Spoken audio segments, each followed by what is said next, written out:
අදත් ඔයාලා එකතු වෙලා ඉන්නේ දෙරණ ටෙක් YouTube channel එකෙන් ගෙන අලුත්ම වීඩියෝ එකක් එක්ක. දෙරණ ටෙක් YouTube channel එකට එකතු වෙලා ඉන්නේ ඔයාලා හැමෝම අයිබෝන් කියලා පිළිගන්නවා. අද වීඩියෝ එකෙන් මම කතා කරන්න බලාපොරොත්තු වෙන්නේ ඩිජිටල් චන්ද්‍රිකා උපකරණ පාලන ස්විච් එකක් සම්බන්ධයෙන්. ඉතින් අපි මෙහෙම කිව්වොත් ගොඩක් දෙනෙක් දන්නේ නැති වෙන්න පුළුවන්. හැබැයි ඔයාලා මෙන්න මෙහෙම කිව්වොත් මේක ගැන ටිකක් හරි අවබෝධයක් තියෙන්න පුළුවන්. ඩිස් ස්විච් එකක් සම්බන්ධ තමයි අද වීඩියෝ එකෙන් මම කතා කරන්න බලාපොරොත්තු වෙන්නේ. ඩිස් ස්විච් එක සම්බන්ධයෙන් රිවිව් එකක් ඔයාලට අරන් එන්නේ. ඔයා මගේ channel එකට තාමත් අලුත් කෙනෙක් නම් ඔයාට මගේ channel එක subscribe කරලා එකතු වෙන්න පුළුවන්. අපි වැඩි කතා නැතුව intro එකට ගිහිල්ලා වීඩියෝ එකට යමු.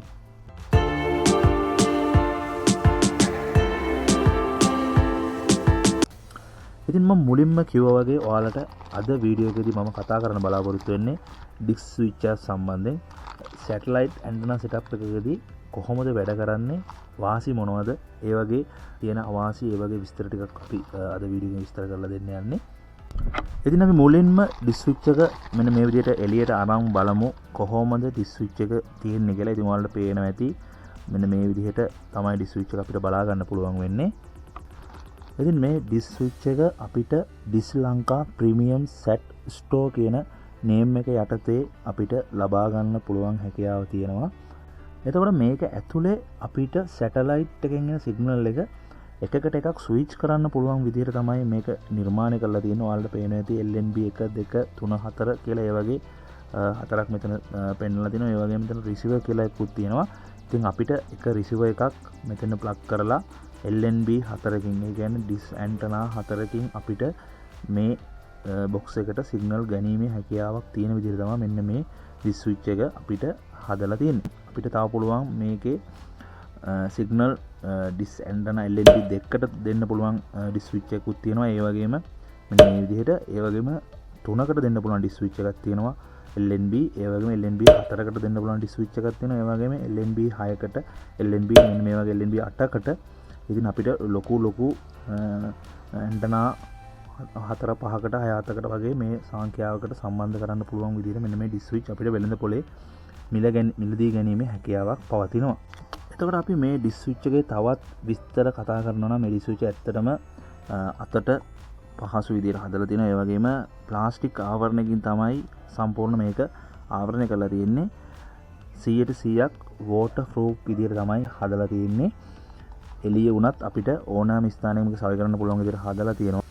ඊට අමතරව අපි මේකේ ෆ්‍රීකවෙන්සි රේන්ජ් එක සහ කම්පැටිබිලිටි එක ගැන කතා කරොත් ෆ්‍රීකවෙන්සි රේන්ජ් එක අපිට පුළුවන් බලා ගන්න මෙන්න මෙතන වලට සඳහන් කරලා තියෙනවා මෙගාහර්ට් 950ත් 2400ත් අතර තමයි තියෙන්නේ. ඒ වගේම C බෑන්ඩ් එක සහ KU බෑන්ඩ් කියන දෙකටම මේ සිග්නල් ස්විච් එක අපිට භාවිතා කරන්න පුළුවන් හැකියාවකුත් පවතිනවා.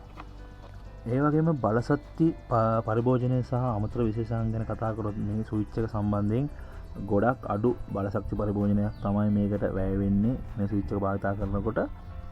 මේ ස්විච් එකේ වාසි අවශ්‍ය ගැන කතා කරොත් ඇත්තටම මේ ස්විච් එක සවි කිරීම ඉතාම පහසුව යාට උනත් ගෙදරදී සවි කර ගැනීමේ හැකියාවක් පවතිනවා. වගේම මේ ස්විච් එක ගොඩක් රිසීවර් වලට සෙට් වෙනවා. ගොඩක් රිසීවර් වලට මේ ස්විච් එක සපෝට් කරනවා. ඒම අපිට මේකේ අවාසියකුත් තියෙනවා. කාලගුණේ ගොඩක් අධික වෙලාවට, ඒ කියන්නේ ගොඩක් වහිනකොට ගොඩක් අකුණු ගහනකොට සිග්නල් ලොස් වෙන්න පුළුවන්. මේ ස්විච් එක දැම්මා කියලා ඒක වෙනසක් වෙන්නේ නැහැ. මේ ස්විච් එක වැඩ කරන විදිය ගැන අපි කතා කරොත් මේ ස්විච් එකේ රිසීවර් සෙටින් එක අනුව සිග්නල් ස්විච් එකේ වැඩ කරනවා. සිග්නල් ඔටෝ තමයි ස්විච් වෙන්නේ. ප්‍රීසෙට් TV සම්බන්ධතාවය භාවිත කරන කෙනෙකුට මෙන්න මේ ස්විච් එක භාවිත කරන එක ඇත්තටම ඉතාමත් වාසියි. මොකද DD ප්‍රීදිස් ඇන්ටනාවෙන් මේ වෙනකොට අපිට දෙකම එකට බලන්න බැරි නිසා වෙනම ඩිස් එකක් භාවිත කරලා බලනකොට මෙන්න මේ ඩිස් ස්විච් එක අනිවාර්යෙන් අවශ්‍ය වෙනවා. තවත් ඇන්ටනාවක් අපි සම්බන්ධ කරනකොට ඉතින් අපිට ඒ විදිහට සම්බන්ධ කරොත් අපිට පුළුවන් මෙන්න මේ LNB එකට ප්‍රීසෙට් ඇන්ටනාවක් සම්බන්ධ කරොත් ඊට පස්සේ අපිට LNB දෙකට අද DD ප්‍රීදිස් එකට අපි තවත් ඩිස් එකක් සෙට් කරොත් අපිට මේ දෙකම එකවර බලා ගන්න පුළුවන් හැකියාවක් තියෙනවා මේ ඩිස් ස්විච් එක හරහා. ඒ වගේම තවත් රිසීවර් දෙකක් තියෙනවා නම් අපිට මෙන්න මෙතනින් මේ රිසීවර් එකට තවත් LNB දෙකක් මෙතන සම්බන්ධ කරනවා. ඒ වගේම LNB 4ක් මෙතන සම්බන්ධ කරලා අපිට දැන් ප්‍රීසෙට් ඇන්ටනාවක නම් ඩිස් 4ක් සෙට් කරලා එක බොක්ස් එකකින් ප්‍රීසෙට් බොක්ස් එක හරහා අපිට බලන්න පුළුවන් හැකියාව තියෙනවා. ඔයාලා ඩිස් 4ක් තියෙනවා නම් මෙන්න මේ ලයින් 4ට ඩිස් 4ක් සෙට් කරලා මේකේ එක රිසීවර් එකක් හරහා අපිට බලන්න පුළුවන් හැකියාවකුත් පවතිනවා. ඊට අමතරව අපි කතා කරොත් මේ ඩිස් ස්විච් වල මිල ගණන් සහ අපිට මේ ඩිස් ස්විච් ලබා ගන්න පුළුවන් ස්ථාන ගැන කතා කරොත් මිල ගණන් ගැන කතා කරොත් ඇත්තටම රුපියල් 600 ඉඳන් ඉහළට මිල ගණන් යටතේ මේ ඩිස් ස්විච් එක ලබා ගන්න පුළුවන් හැකියාව තියෙනවා. මේ ඩිස් ස්විච් එක මම ලබා ගත්තේ රුපියල් 1300කට දරස් ඇප් එක හරහා තමයි මේ ඩිස් ස්විච් එක ලබා ගත්තේ. ඒක ඔයාලට දරස් ඔන්ලයින් ස්ටෝර් එකකින් ගන්නත් පුළුවන්.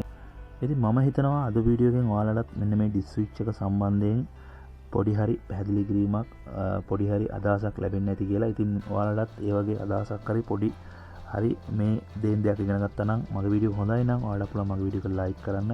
ඒ වගේම වීඩියෝ එක ෂෙයා කරන්න පුළුවන්. ඒ වගේම මගේ channel එක තාම subscribe කරලා නැත්නම් channel එක subscribe කරලා එකතු වෙන්න කියන ගමන් තවත් අලුත් වීඩියෝ එකක එකතු වෙමු. එහෙනම් ගිහින් එන්න ඔයාලා හැමෝටම සුබ දවසක්.